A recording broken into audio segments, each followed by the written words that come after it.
दोस्तों एक कहावत चीन के ऊपर बहुत ही सटीक बैठती है और वो कहावत ये है कि ऐसा कोई सगा नहीं जिससे चीन ने ठगा नहीं। इस बार चीन ने पाकिस्तान को ठग लिया। चीन ने एफएटीएफ में पाकिस्तान का बिल्कुल साथ नहीं दिया, जिसका नतीजा ये हुआ कि एफएटीएफ ने पाकिस्तान को फिर से ग्रे लिस्ट के अंदर डाल दिया और पाकिस्तान को साफ साफ एफएटीएफ ने धमकी दी है कि अगर पाकिस्तान ने अपने आतंकी फंडिंग्स को नहीं रोका तो उसे ब्लैक लिस्ट में भी जाना पड़ेगा और इसका बहुत ही बुरा अंजाम पाकिस्तान को भुगतना पड़ेगा। पाकिस्तान को उम्मीद था कि हर बार की भांति चीन इस बार भी पाकिस्तान की मदद करेगा, लेकिन चीन ने इस बार भी बिल्कुल वैसा ही किया जो उसके फितरत में है, यानी कि हर किसी को धोखा देना, और उसने पाकिस्तान को बिल्कुल अकेला एफएटीएफ के अंदर छोड़ दिया। आज के वीडियो में आप सबको बताऊंगा कि एफएटीएफ है क्या, एफएटीएफ कैसे काम करता है और एफएटीएफ के अंदर किन किन देशों ने पाकिस्तान का साथ दिया और किन किन देशों ने पाकिस्तान का साथ नहीं दिया। तो जुड़े रहिए मेरे चैनल के साथ और मेरे चैनल को एक बार सब्सक्राइब जरूर कर दीजिए। दोस्तों एफएटीएफ का फुल फॉर्म होता है फाइनेंशियल एक्शन टास्क फोर्स, और जैसा नाम से ही मालूम होता है कि ये जो संस्था है इसका जो पर्पस है, काम करने का तरीका है, वो ये है कि किसी भी देश के जो फाइनेंशियल एक्टिविटीज होते हैं, यानी पैसा किधर से आ रहा है किधर को जा रहा है, इसके ऊपर पूरी तरह से लगाम लगाता है और इसके ऊपर ध्यान रखता है।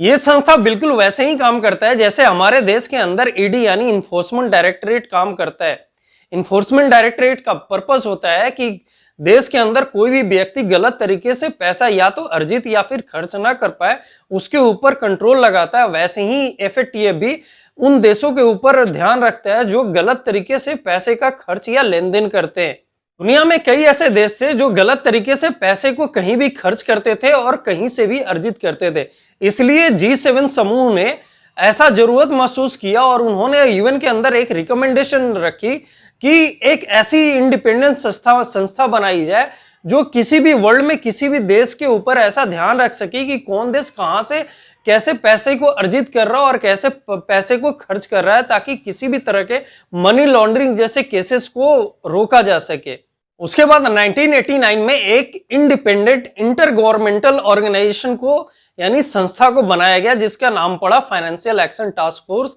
जो पूरे वर्ल्ड में किसी भी देश के ऊपर यह ध्यान रखता था कि कोई भी देश किसी भी तरह के मनी लॉन्ड्रिंग जैसे केसेस में शामिल नहीं हो। ये जो एफएटीएफ है इसका जो हेडक्वार्टर है वो फ्रांस के पेरिस में है। 1990 का दशक था जब आतंकवाद पूरे दुनिया में पैर पसार रहा था। भारत में तो पहले से ही था, भारत हर जगह प्लेटफॉर्म पे ये कहता था कि आतंकवाद जैसी कोई चीजें, पर दुनिया मानती नहीं थी। लेकिन 1990 का दशक ऐसा था जब पूरे वर्ल्ड में आतंकवादी घटनाएं होने लगी, तब दुनिया को समझ में आया कि जो भारत कर रहा है वो बिल्कुल सही कह रहा है। तब दुनिया को यह महसूस हुआ कि कई ऐसे देश हैं जो आतंकवादियों को फंडिंग कर रहे हैं और आतंकवादी गतिविधियों में शामिल हैं। इसलिए उन देशों ने 2001 में एफएटीएफ को एक और रिस्पॉन्सिबिलिटी दी कि मनी लॉन्ड्रिंग के साथ साथ एफएटीएफ टेररिज्म के फंडिंग पे भी कंट्रोल लगाए और उसके ऊपर भी अपना ध्यान दे, और जो भी कंट्री इस टेरर फंडिंग में शामिल पाया जाए उनके ऊपर कड़ा एक्शन लिया जाए। जब भी एफएटीएफ को ऐसा लगता है कि कोई भी देश टेरर फंडिंग या मनी लॉन्ड्रिंग के केसेस में शामिल है, तो पहले तो एफएटीएफ उस देश को ग्रे लिस्ट में डाल देती है। ग्रे लिस्ट बिल्कुल ऐसा होता है जैसे फुटबॉल में अगर कोई खिलाड़ी को कुछ गलत करते पाया जाता है तो पहले उसे येलो कार्ड देकर वार्निंग दिया जाता है कि अगर वो खिलाड़ी दोबारा अगर कोई गलत हरकत करता है तो उसे रेड कार्ड देकर बाहर कर दिया जाएगा। अगर वो खिलाड़ी सही में अगर कुछ गलत करते पाया गया दोबारा तो उसे रेड कार्ड दिखाया जाता है और उस खिलाड़ी को गेम से बाहर कर दिया जाता है और उसके ऊपर डिसिप्लिनरी कार्रवाई की जाती है। वैसे ही एफएटीएफ भी ऐसा ही करता है। जब भी कोई देश को अगर वो संदिग्ध पाता है तो उसे ग्रे लिस्ट में डाल देता है और उस देश को कई ऐसे पॉइंट्स बताता है जिसके ऊपर उस देश को खुद ही काम करके उसे ठीक करना होता है। अगर वो देश ऐसा करने में फेल हो जाता है और दूसरी बार जब ग्रे लिस्ट का रिव्यू होता है और एफएटीएफ को ऐसा मिलता है कि उस देश ने उन पॉइंट्स के ऊपर कोई कार्रवाई नहीं की, उन पॉइंट्स को नहीं सुधारा, तो एफएटीएफ उस देश को ब्लैक लिस्ट में डाल देती है। पाकिस्तान एफएटीएफ का ऐसा घटिया और नालायक सदस्य है कि उसने ग्रे लिस्ट में रहने का वर्ल्ड रिकॉर्ड जो है वो पाकिस्तान ने अपने नाम कर रखा है। पहली बार 2012 में एफएटीएफ के ग्रे लिस्ट में पाकिस्तान शामिल हुआ था, फिर 2015 में किसी तरह बाहर निकला, लेकिन फिर से 2018 में एफएटीएफ के ग्रे लिस्ट में पाकिस्तान को डाल दिया गया और उसे पाया गया कि पाकिस्तान आतंकवादी फंडिंग्स में बुरी तरह से शामिल है। तो 2018 में उसे डाल दिया गया। फरवरी 2019 में इस ग्रे लिस्ट का रिव्यू होना था। फरवरी 2019 में जब रिव्यू हुआ तो एफएटीएफ ने पाया कि पाकिस्तान ने ऐसी कोई बड़ी कार्रवाई आतंकवादियों के खिलाफ नहीं की है, उसे ब्लैक लिस्ट में जाना तय था। लेकिन मौके पर ही चीन आ गया और टपक पड़ा और उसने पाकिस्तान का थोड़ा समर्थन कर दिया, इसलिए पाकिस्तान बच गया, लेकिन वो ग्रे लिस्ट से बाहर नहीं निकल पाया। पाकिस्तान का जो ग्रे लिस्ट था वो कंटिन्यू रहा। हर एक साल के बाद उसे रिव्यू करना होता है, तो फरवरी 2020 में फिर से रिव्यू करना था, लेकिन कोरोना के वजह से एफएटीएफ इस चीज को रिव्यू नहीं कर पाया। जाके अभी 24 अक्टूबर यानी कल को एफएटीएफ ने ये रिव्यू किया कि पाकिस्तान को ग्रे लिस्ट में रखना चाहिए या ब्लैक लिस्ट में डालना चाहिए या फिर ग्रे लिस्ट से बाहर निकालना चाहिए। तो एफएटीएफ को पाया गया कि पाकिस्तान ने कुछ हद तक थोड़ी बहुत, जैसे कि आपने सुना होगा कि सैयद हाफिज को 11 साल का सजा दिया गया, बस वो एक ऐसा पॉइंट मिला एफएटीएफ को जिसके ऊपर पाकिस्तान ने थोड़ी लगाम लगाई है। लेकिन एफएटीएफ ने अभी भी साफ साफ ये कह दिया पाकिस्तान को कि पाकिस्तान ने अभी भी कोई बड़ी आतंकवादी फंडिंग को रोकने का कोई भी प्रावधान नहीं किया है, इसीलिए ग्रे लिस्ट से बाहर नहीं निकाला जाएगा।